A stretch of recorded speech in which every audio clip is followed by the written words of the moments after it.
Hey guys, LevelCap here and welcome to another episode of This Week in Gaming. Players looking for a deeper progression system in Battlefield 1 will be happy to hear that DICE is adding a new set of objectives to complete. Service assignments will serve as an unlock system for specializations coming with the In the Name of the Tsar DLC, and it looks like it's going to feature a wide variety of tasks. The system will add 17 new tiers of challenges to complete, each with up to 6 tasks. Completing the first 5 tiers rewards players with bonus experience. Subsequent tiers will unlock the specializations one by one.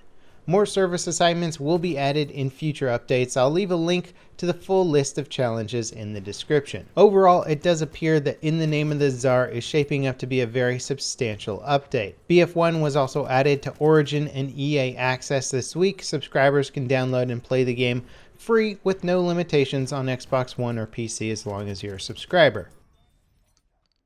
PlayerUnknown's Battlegrounds first-person only mode has finally been added to squad matchmaking. First-person only is something myself and many other players have wanted since day one, and it's great to see it finally fully implemented. As for this week's PUBG patch, it delivered a number of minor bug fixes and optimized the game for CPUs with 6 or more cores. I covered the update and some controversy surrounding the paid cosmetic items and my general feelings on the state of PUBG in a recent video that you can check out in the video description. One thing that I didn't cover in that video though was player bans. Recently, a streamer was banned for playing while a bug was allowing him to see and drive through buildings.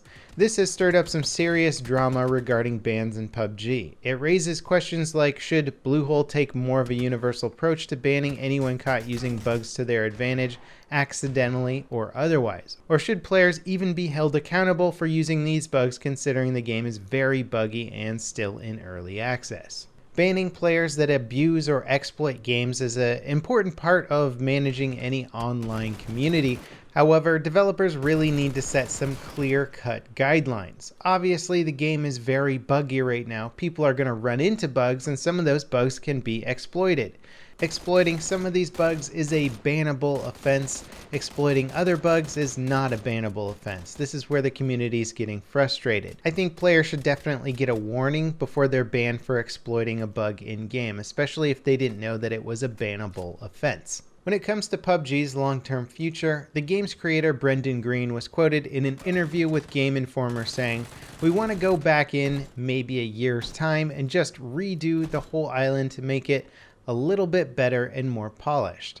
He views the game as less a product to be finished and more as a service that is constantly being improved. PUBG's map design is certainly an area that they could improve upon, so it's good to know that they're interested in doing this down the line. In the same interview, Green also mentioned his desire to make a DayZ-style survival game, but didn't clarify his specific goals or ideas for it. H1Z1's next update is set to be absolutely massive. The combat update reworks crosshairs, key aspects of gunplay and weapon ballistics, adds a new SMG, updates the visual quality of the AR-15 and AK-47 gun models, adds dynamic cameras, cleans up movement animations, adds looting while moving and a bleed mechanic, and adds several new points of interest. And I gotta say, my newsfeed from H1Z1 has certainly been blowing up ever since PUBG started to take over the whole Battle Royale scene. It seems like H1Z1 are trying to scramble to bring back their audience, as many of them have probably jump shipped and are now playing PUBG full time. But this isn't a bad thing, as competition is always good, and if H1Z1 can really get their game together, maybe they'll pose a fighting chance against PUBG, and then we can have 2 strong Battle Royale games.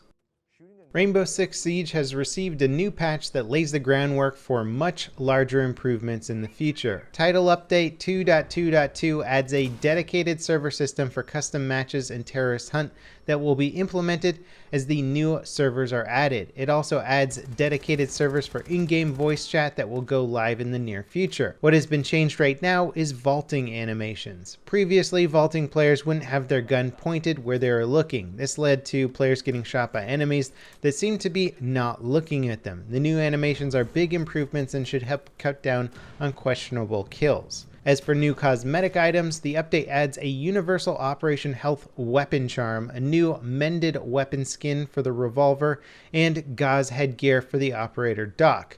The operator pulse also gets a taxi driver inspired elite set. Several minor bugs and map design issues were also fixed with the update. With Operation Health quickly coming to an end, some players have been disappointed by the lack of progress made. Many of the big improvements detailed during the operation, like reworked lighting system and upgraded servers, won't launch until later this year. The third season of content for Siege launches on August 29th. Operation Blood Orchid will include 4 new operators and a new map. 2 of the new operators are from the Polish Special Forces GROM unit and were originally intended to be released with Season 2's update before it was cancelled to make room for Operation Health. One of the Polish operators has allegedly been leaked. 2 images were posted on Reddit and show a female GROM operator with a sight attachment on her pistol. No other operators can equip a sight on their pistol, so it could be one of her unique abilities. It could also mean that she's perhaps another pistol-only operator.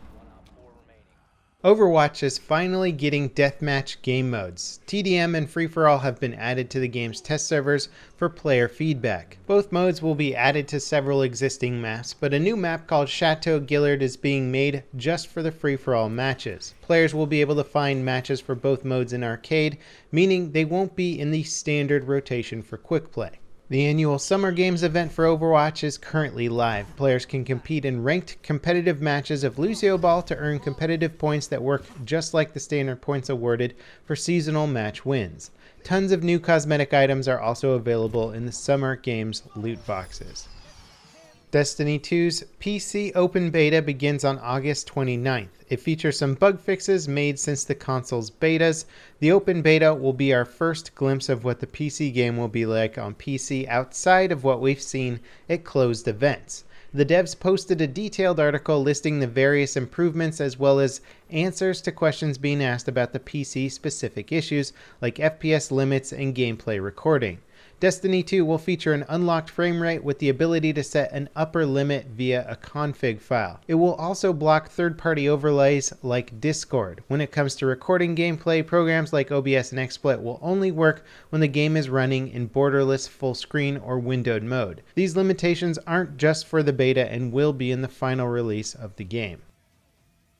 Despite a lot of really positive reviews, the Lawbreakers launch isn't going so well on PC. Player counts peaked at 3,000 and dropped to around 2,000 shortly after. Considering the game's various betas drew in excess of 7,000 players, the launch figures are pretty concerning. There's a lot of doubt regarding whether or not Lawbreakers has what it takes to succeed in a market deeply saturated by massive titles like Overwatch and Call of Duty. That said, plenty of recent games have launched with low player counts and eventually built up massive followings. Personally, I really enjoyed playing the game pre-launch, but I haven't been particularly drawn to play it post-launch. I'm just kind of too involved with some of the current games right now, like PlayerUnknown's Battlegrounds. It's hard when it's going up against some juggernauts out there. Even though if it's not competing in the exact same genre, it's close enough to the point where I think a lot of hardcore shooter fans might be playing other titles.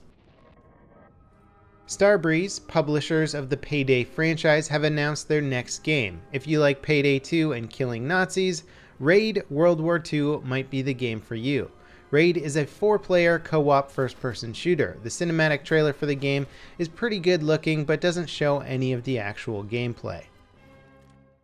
In our final story this week, No Man's Sky has been updated with 30 hours of new story content, limited co-op features, new procedurally generated missions, biomes, and even more. No Man's Sky was a severe disappointment and the subject of widespread criticism following its release. Several key features that were advertised by devs and the game's marketing materials were totally absent at launch. This update is seen as the first major stepping stone in bringing those features to the game. Whether or not this update is a year too late remains to be seen. Anyway, that wraps it up for today's episode of This Week in Gaming. Personally, I think I'm most looking forward to seeing what comes out of Gamescom in Germany. That $350,000 PlayerUnknown tournament is certainly something to keep your eyes on. As always, guys, thanks for watching, and I'll see you next time. This is LevelCap, signing off.